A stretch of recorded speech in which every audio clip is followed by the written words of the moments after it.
Is Lululemon a buy at 246 per share? And if you want to build indestructible generational wealth, is Lululemon a good choice as a long-term investment?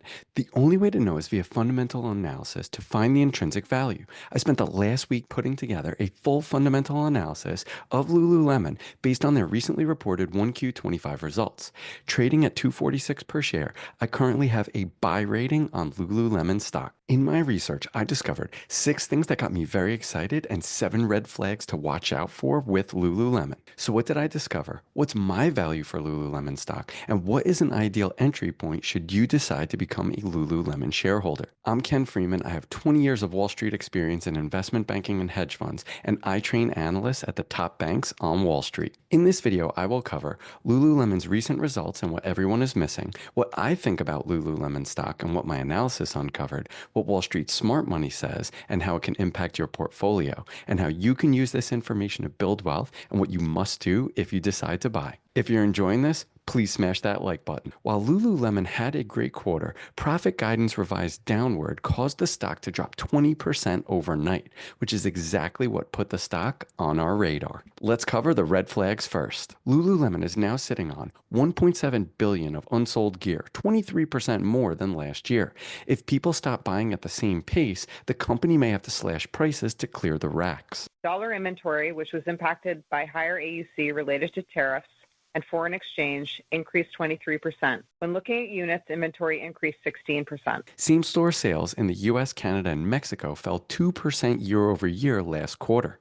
Because the Americas region still funds most profits, a dip at home hurts more than a pop overseas helps. America's revenue increased 3% or 4% in constant currency, with comparable sales down 1%.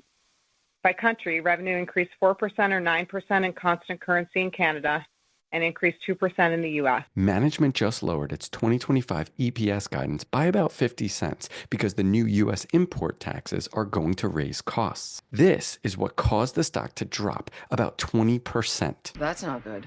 Higher tariffs mean slimmer margins, but Lululemon is planning on raising prices to soften the blow. For the fiscal year 2025, we now expect diluted earnings per share in the range of $14.58 to $14.78 versus EPS of $14.64 in 2024. A Morgan Stanley note says that if Nike bounces back, Lululemon could lose market share. Reuters adds that trend-heavy labels Alo Yoga and Vuori are already stealing shoppers, which is making growth harder. Yeah, competition is definitely getting tougher, not just from the likes of Alo, but also from the traditional legacy athleisure players like Nike, Adidas.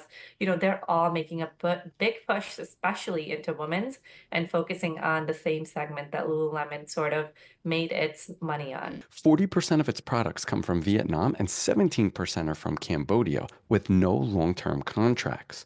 One port closure or political spat in those countries could delay deliveries and leave shelves empty. Sure. So when you think of Lululemon, the one thing that I think we should note is they don't make product in China.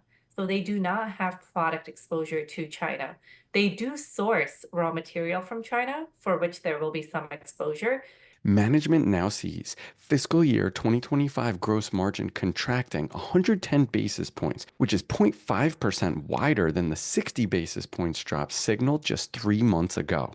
This underscores how tariffs and occupancy costs are outpacing mitigation efforts. For the full year, we now expect gross margin to decrease approximately 110 basis points versus 2024. Relative to our prior guidance for a 60 basis point decrease, we expect the additional 50 basis points of deleverage to be driven predominantly by increased tariffs, offset somewhat by our enterprise-wide efforts to mitigate these costs, and slightly higher markdowns. Even with sales growth, operating margin fell 110 basis points year over year to 18.5% on higher SG&A and tariff pressure. This is the lowest operating margin that we have seen since COVID, and investors need to keep an eye on this. Operating income for the quarter was $439 million, or 18.5% of net revenue, compared to operating margin of 19.6% in Q1 2024. Here's what got me really excited. Lululemon's top line keeps moving up. Revenue jumped 7% to $2.4 billion last quarter. The brand is growing, even while major apparel players are flatlining. Total revenue increased 7% or 8% on a constant currency basis. Gross profit increased 0.6% to 58.3% year over year, thanks to lower product costs and higher average unit retail. Gross margin increased 60 basis points to 58.3%. China sales jumped 21%, while rest of world grew 16%. China mainland to grow in the 25 to 30% range, and revenue in the rest of world segment to increase about 20%. With brand awareness still relatively low abroad, there's plenty of runway left. Makes me think they're onto something. Management plans on 40 to 45 new stores in 2025, most of them overseas. Brick and mortar expansion keeps the brand visible and drives online traffic too. We continue to expect 40 to 45 net new company-operated stores in 2025 and to complete approximately 40 optimizations. We expect overall square footage growth in the low double digits. Our new store openings in 2025 will include approximately 10 to 15 stores in the Americas, with the rest of our openings planned in our international markets, the majority of which will be in China. Shoppers clicked their way to $961 million in e-commerce revenue, equal to 41% of total sales last quarter. A larger digital share is margin-friendly and keeps the cash register ringing even when mall traffic slows. In our digital channel, revenue increased 6% and contributed $961 million of top line, or 41% of total revenue. This is what everyone is missing. The free Essentials membership community has already grown to over 17 million members in North America alone. A giant data-rich fan base boosts repeat sales and fuels new product launches. When it comes to any stock, I let the numbers tell the story, and that involves looking at the company's financial statements. Would you buy a house without knowing the size, location, dimensions, or condition? That is exactly what you're doing when you buy a stock without understanding the three financial statements. If you want to see how I teach the world's top financial analysts on Wall Street, check out my school community, Win Like Wall Street. Just scan the QR code on the screen. The balance sheet shows us how the business is funded. If assets grow faster than liabilities, equity increases and we win. When selling a physical product, it's very important to have enough inventory, but too much is a bad thing. We measure this via days inventory outstanding, which shows how many days it would take to sell existing inventory. While some of this was to front-run tariffs, they still have to sell it, and it can become obsolete.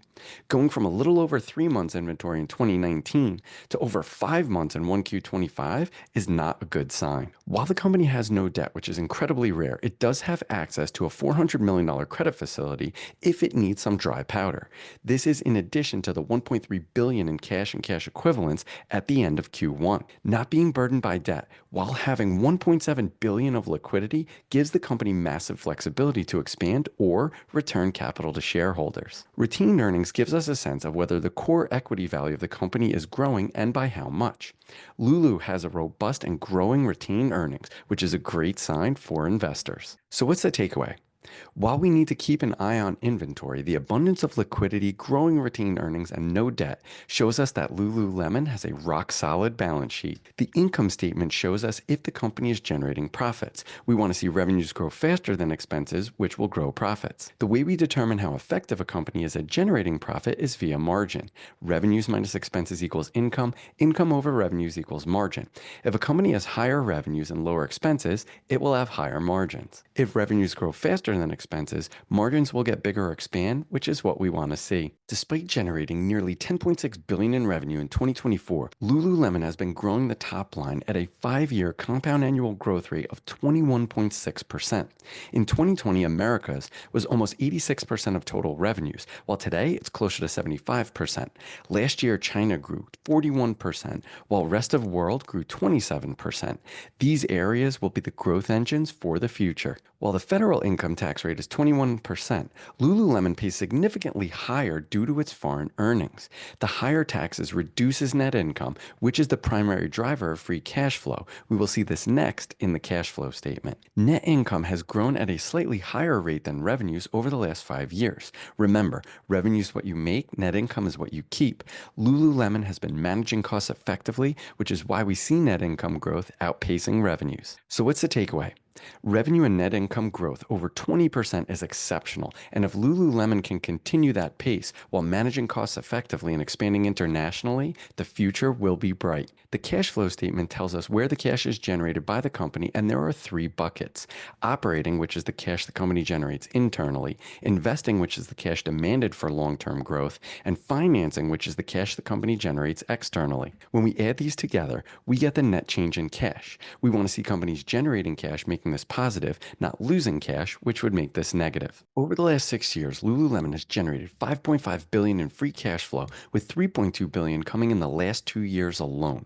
Free cash flow is what drives valuation, and Lulu has been stacking it up. Capital expenditures are the seeds of growth for any company, and over the last 3 years, Lululemon has really ramped it up with almost $2 billion of CapEx.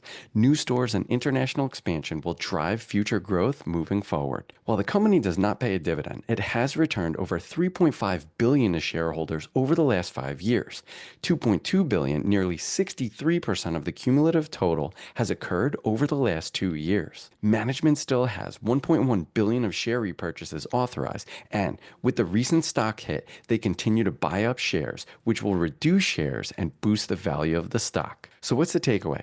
Steady and growing free cash flow provides cash for CapEx, and opportunistic share repurchases boost value for shareholders, which is what we love to see. So what do I think about Lululemon stock, and what should you do?